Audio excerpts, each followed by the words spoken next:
Yeah. Okay, so welcome. We are looking at the perfect tenses today and the reasons that we use them. So we've just covered two this morning, past perfect and future perfect. The thing about these two tenses is they only have one reason each for using them. But they have this thing about going further back. So with past perfect, we talk about, whenever we talk in the past, we talk about stories. So here's now, and here are your examples of what past perfect looks like. I went to school here in the past, even though I had not slept well earlier on the night before. So past perfect shows something that completed or didn't complete here, and shows something that had or had not completed earlier. Look at the form.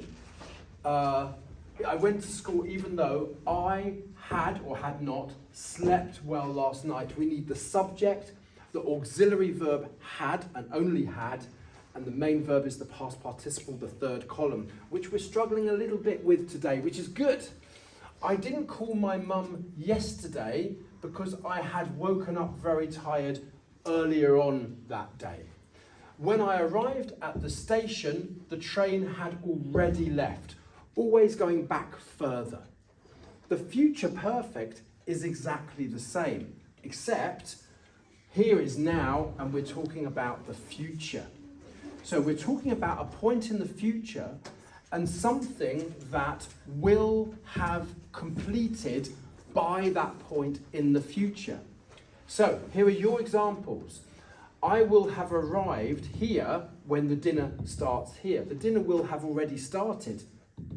By the end of the month, which is here, I will have finished my schoolwork earlier. In the afternoon, which is here, I will have had lunch earlier. When I get home here, my parents will have already come back. I will have already woken up here when the cafeteria opens here. So we're always going back. I quite like the idea of using the future perfect at the end, because then it shows this motion. If you use it at the beginning, you're talking about this bit first, and it's okay to do that. But I'd rather you talk here. By the end of the afternoon, in the afternoon, I will have done that earlier.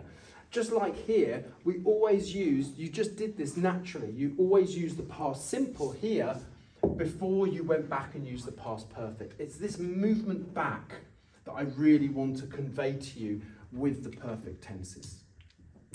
Thank you.